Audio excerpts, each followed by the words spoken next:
ጤና ይስጥልን እንደምላችኋል ውድ ተመልካቾቻችን ከአባይ ቴሌቪዥን የሚተላለፍላችሁ የዕለተ ማክሰኞ ህዳር 16 ቀን 2018 የዜና ላፍታ የመረጃ ሰዓታችን ተጀምሯል። ጠቅላይ ሚኒስትር አብይ አህመድ ከአሜሪካ የአፍሪካ እዝ አዛዥ ጋር መወያየታቸው መገለጹን፣ መነጋገሪያ የሆነው የማርበርግ ቫይረስ በሽታ እስካሁን ባለው ሁኔታ ከደቡብ ኢትዮጵያ ክልል ጂንካ ከተማ አለመውጣቱን የኢትዮጵያ ህብረተሰብ ጤና ኢንስቲትዩት መግለጹን፣ እንዲሁም ኢትዮጵያና ሞሮኮ የተለያዩ ወንጀሎችን በጋራ ለመከላከል ያለመ ስምምነት ማድረጋቸውን ጨምሮ ሌሎች መረጃዎችን ይዘናል።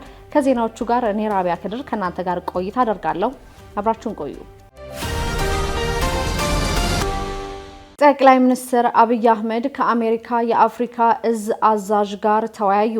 ጠቅላይ ሚኒስትር አብይ አህመድ ከዩናይትድ ስቴትስ የአፍሪካ እዝ አዛዥ ጄኔራል ዳግቪን አርኤም አንደርሰን ጋር ተወያይተዋል። ውይይቱ ዛሬ ጠዋት መደረጉንና በቀጠናዊ የጸጥታና የበለጠ ትብብርን ለማድረግ በሚቻልባቸው ጉዳዮች ላይ ያተኮረ መሆኑን ጠቅላይ ሚኒስትር አብይ በማህበራዊ ትስስር ገጻቸው ላይ ባሰፈሩት መልእክት አስታውቀዋል። ባሳለፍነው ዓመት ሰኔ ወር ላይ ጠቅላይ ሚኒስትር አብይ አህመድ ከአሜሪካ ማሪን ኮርፕስ ጄኔራልና አፍሪካም አዛዥ ከሆኑ ጄኔራል ማይክል ላንግሌ ጋር የጋራ ፍላጎት በሆኑ የሁለትዮሽና ቀጠናዊ ጉዳዮች ላይ ውይይት ማድረጋቸውም ይታወሳል። አሁን ላይ በምስራቅ አፍሪካ በተለይም በኤርትራ፣ በሱዳንና በሶማሊያ ያለው ፖለቲካዊ ውጥረትን ተከትሎ ኢትዮጵያ ከአፍሪካ እዝ አዛዥ ጋር በቀጠናዊ የጸጥታ ጉዳዮች ላይ ትብብር ለማድረግ ሲሆን ውይይቱ የተደረገው የጂኦፖለቲካዊ ውጥረት በነገሰበት ወቅት ላይም ነው። ጠቅላይ ሚኒስትር አብይ አህመድ ሰሞኑን ከተለያዩ የሀገራት መሪዎች ጋር በኢኮኖሚያዊ፣ ማህበራዊ፣ ፖለቲካዊና ዲፕሎማሲያዊ ጉዳዮች ላይ ውይይት አድርገዋል። ጠቅላይ ሚኒስትር አብይ አህመድ ከሲንጋፖር ጠቅላይ ሚኒስትር ላውረንስ ወንግ ጋር በትናንትናው ዕለት በሁለትዮሽ ጉዳዮች ላይ ተወያይተዋል። የሲንጋፖር ጠቅላይ ሚኒስትር ላውረንስ ወንግ በውይይቱ ወቅት እንደገለጹት ሲንጋፖር ከግብጽና ከደቡብ አፍሪካ በመቀጠል ሶስተኛውን ኤምባሲዋን በአዲስ አበባ እንደምትከፍትም ጠቁመዋል። የሲንጋፖር ጠቅላይ ሚኒስትር ላውረንስ ወንግ ትናንት ህዳር 15 ቀን 2018 አዲስ አበባ ሲገቡ ጠቅላይ ሚኒስትር አብይ አህመድ በቦሌ ዓለም አቀፍ አየር ማረፊያ ተገኝተው አቀባበል ማድረጋቸውም አይዘነጋም። መነጋገሪያ የሆነው የማርበርግ ቫይረስ በሽታ እስካሁን ባለው ሁኔታ ከደቡብ ኢትዮጵያ ክልል ጂንካ ከተማ አለመውጣቱን የኢትዮጵያ ህብረተሰብ ጤና ኢንስቲትዩት ገለጸ። የማርበርግ ቫይረስ በደቡብ ኢትዮጵያ ክልል ጂንካ ከተማ መከሰቱን ተከትሎ 10 ሰዎች በቫይረሱ መያዛቸውንና የ5 ሰዎች ህይወት ማለፉንም ጤና ሚኒስቴር ያወጣው መረጃ ያመለክታል። በዚህም የማርበርግ በሽታን በተመለከተ ቁጥጥር፣ ክትትልና ግምገማ የሚያደርግ በጤና ሚኒስቴሯ ዶክተር መቅደስ ዳባ የሚመራ ግብረ ኃይል መቋቋሙን የኢትዮጵያ ህብረተሰብ ጤና ኢንስቲትዩት ምክትል ዋና ዳይሬክተር ዶክተር መልካሙ አብቴ ተናግረዋል። ዶክተር መልካሙ አክለውም የልየታና የቅኝት ስራ መሰራቱን አንስተው እስካሁን 10 ሰዎች በቫይረሱ መያዛቸውን ገልጸው ከነዚህም ጋር ግንኙነት የነበራቸው ሰዎችን ቤት ለቤት በመሄድ ክትትል እየተደረገ መሆኑንም አንስተዋል። እስካሁን በበሽታው የተያዙ ሰዎችም ከመጀመሪያዎቹ በቫይረሱ ከተያዙ ሰዎች ጋር ግንኙነት ያላቸው ናቸው ያሉት ምክትል ዋና ዳይሬክተሩ በሽታው እስካሁን ከዚያው ከጂንካ ከተማ አልወጣም ሲሉም ገልጸዋል። ይህም በሽታውን ከመቆጣጠር አንጻር እንደ በጎ ጎን እንደሚመለከቱትም ጠቅሰዋል። ይህ እንግዲህ መከሰቱ ከታወጀበት ጊዜ ጀምሮ በጣም ብዙ ስራዎች እየተሰሩ ነው ያሉት። አንዱና የመጀመሪያው ነገር ከላይ እስከታች ድረስ የሚቆጣጠር የሚከታተል ይሄንን የሚመራ ሀገር አቀፍ የሆነ ግብረ ኃይል ተቋቁሟል። ይሄ ግብረ ኃይል በክብርት ሚኒስትራችን ነው የሚመራው።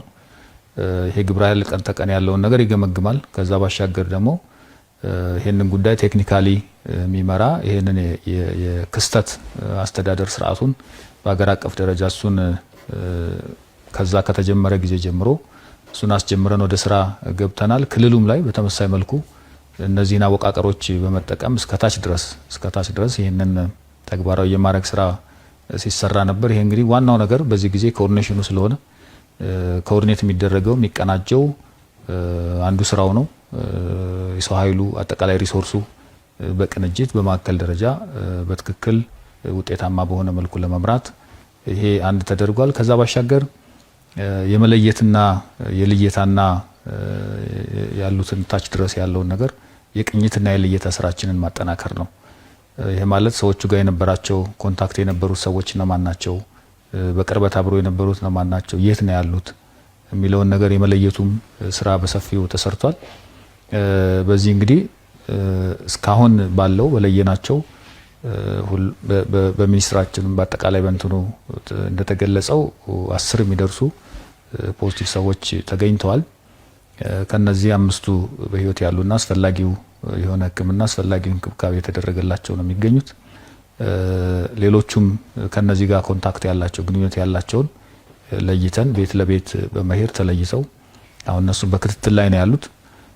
እዚህ ላይ እንግዲህ በጣም አንድ እስካሁን ያየነው በሰራነው ስራ እስካሁን ድረስ የተገኘባቸው ሰዎች ከመጀመሪያዎቹ ሰዎች ጋር ግንኙነት ያላቸው ናቸው። ስለዚህ በተለየ መንገድ አልተገኘም ማለት ነው። አሁን እዛው ከተማ ላይ ነው ያለው፣ እዛው አካባቢ ነው ያለው። የተገኙት ሰዎች ከዛው ፋሚሊ ከዛው ንክኪ ያላቸው ሰዎች ናቸው፣ በቅርበት ያሉት ናቸው። ስለዚህ ይሄ እንደ ጥሩ ነገር በሽታውን ከመቆጣጠርና ከመከላከል አንጻር እንደ ጥሩ ነገር ሊወሰድ ይችላል። ዶክተር መልካሙ ህብረተሰቡ የበሽታው ምልክቶችና መተላለፊያ መንገዶችን በመረዳት ምልክቱ ከታየባቸው ሰዎች ራሱን ከንክኪ ሊቆጠብ ይገባል ሲሉም አሳስበዋል። ከሰውነት በሚወጡ ፈሳሾችና ቁሳቁሶችን በጋራ በመጠቀም ቫይረሱ ይተላለፋል ብለዋል። ለመከላከል የመተላለፊያ መንገዶቹ በቀጥታ ከነዚህ ቫይረሱ ከተገኘባቸው ሰዎች ጋር ንክኪ በዳይሬክት ንክኪ በፈሳሽ ነው የሚተላለፈው። ከሰውነት በሚወጡ ፈሳሾች ከቁስል ሊሆን ይችላል፣ የደም ፈሳሾች፣ ሌሎች ከካቱካት ሌሎች ያሉ ፈሳሾች ጋር የተገናኘ ነው። ይሄ እንግዲህ በዳይሬክት በፈሳሾቹ ከዛ ባሻገር ደግሞ በተለያዩ ቁሳቁሶችን በጋራ በመጠቀም የሚተላለፍ ነው የሚሆነው። እንግዲህ ይሄንን ለመከላከል መደረግ ያለባቸው ነገሮች የመጀመሪያው ይሄንን ምልክቱን በተገቢው መንገድ ይሄ ምልክት የሚያሳየንም ሰው እንደዚህ አይነት የተለያዩ ምልክቶች የታየበት ሰው ራሱን የመጀመሪያው ነገር ራሱን በቅርብ ላሉ ጤና ተቋማት ጋር ደውሎ ራሱን ማቅረብ ለራሱን መመርመር ይኖርበታል። ከዛ ባሻገር ማህበረሰባችንም እንደዚህ አይነት ነገሮችን በሚያይበት ጊዜ ይሄንን ሪፖርት በማድረግ ለተቋማት ሰውም ደግሞ ሄዶ አስፈላጊውን ሕክምና አስፈላጊውን ምርመራ እንዲያገኝ ማድረግ ላይ መስራት ይጠበቃል።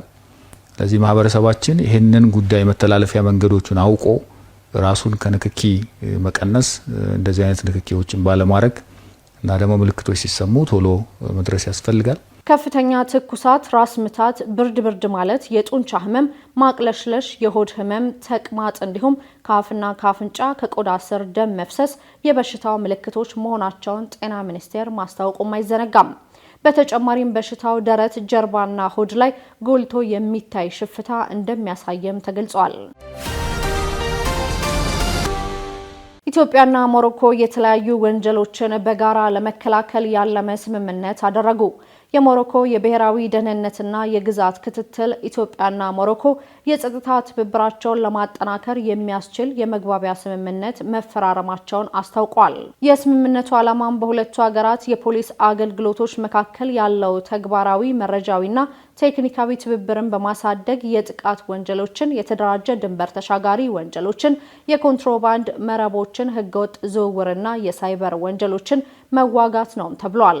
ስምምነቱን የፈረሙት የኢትዮጵያ ፌዴራል ፖሊስ ኮሚሽነር ጀነራል ደመላሽ ገብረ ሚካኤልና የሞሮኮ ብሔራዊ ደህንነትና የግዛት ክትትል ዋና ዳይሬክተር አብዱልለጢፍ ሐሙሽ ናቸው።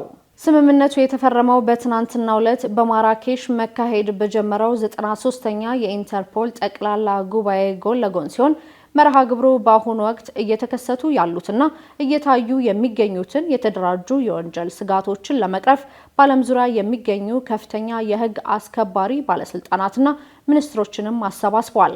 82 የፖሊስ አዛዦችን ጨምሮ ከ179 አገራት የተውጣጡ ከ800 በላይ ልዑካን የተገኙበት የ4 ቀናት ኮንፈረንሱ የኢንተርፖል ከፍተኛ የአስተዳደር አካል ሲሆን ለህግ ማስከበር ዓለም አቀፍ አጀንዳንም ያወጣል። ተሳታፊዎች ድንበር ተሻጋሪ ወንጀሎችን ለመቅረፍ ዓለም አቀፍ የፖሊስ ትብብርን ለማጠናከርና በተባበሩት መንግስታት የሳይበር ወንጀል ስምምነት ላይ ድርድሮችንም ማካሄድ በሚያስችሉ መንገዶች ላይ ይወያያሉም ተብሎ ይጠበቃል። ጉባኤው የድርጅቱን ቀጣይ ፕሬዝዳንትን ጨምሮ ለኢንተርፖል ስራ አስፈጻሚ ኮሚቴ አዳዲስ አባላትንም ይመርጣል። በሰሜን ምዕራብ አፍሪካ የምትገኘው ሞሮኮና ኢትዮጵያ ባሳለፍነው ዓመት ሰኔ ወር ላይ በጋራ ስልጠና፣ በልምምድ፣ በሳይንስ ምርምርና በወታደራዊ የጤና ፕሮግራሞች ላይ የመከላከያ ግንኙነታቸውን ለማጠናከር ያለመ የወታደራዊ ትብብር ስምምነት መፈራረማቸውም ይታወሳል። የስምምነቱን አፈጻጸም የሚቆጣጠር የጋራ ወታደራዊ ኮሚሽንም ተቋቁሟል። የሱዳን ፈጥኖ ደራሽ ተፋላሚ ኃይል ለ3 ወራት የሚዘልቅ ሰብአዊ ተኩስ አቁም ይፋ አደረገ። በአሜሪካ፣ ግብጽ፣ ሳውዲ አረቢያና የተባበሩት አረብ ኤሚሬቶች በጋራ የሚመራው ኩዋድ የሚል ስያሜ የተሰጠው አሜሪካ መራሹ የሱዳን ተኩስ አቁም አደራዳሪ ቡድን በሱዳን ለ30 ወራት የዘለቀውን ደም አፍሳሹን የእርስ በርስ ጦርነት እንዲቆም ቢጠይቅም የሱዳን ሉዓላዊ የሽግግር ምክር ቤት መሪ ጀነራል አብዱል ፈታህ አልቡርሃን የተኩስ አቁም ድርድሩን ሳይቀበሉ መቅረታቸውንም መዘገባችን ይታወሳል። ጀነራሉ የድርድር ጥያቄውን ላለመቀበላቸው በምክንያትነት ያቀረቡት ደግሞ የተኩስ አቁም ድርድር እቅዱ ለአንድ ወገን የሚያደላ ነው በሚል መሆኑም ተገልጿል። ይሁን እንጂ የሱዳን ፈጥኖ ደራሽ ተፋላሚ ኃይል ለ3 ወራት የሚዘልቅ ሰብአዊ ተኩስ አቁም ይፋ ማድረጉም ተገልጿል።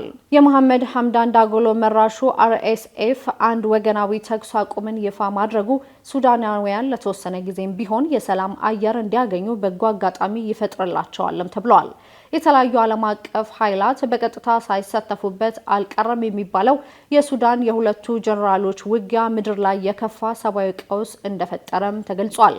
በ2023 የተቀሰቀሰው ጦርነት ደም አፍሳሽ ከመሆኑም ባሻገር ፖለቲካዊ መፍትሄ ለማምጣት ጀነራሎቹ መቀራረብ ተስኗቸውም ቆይተዋል።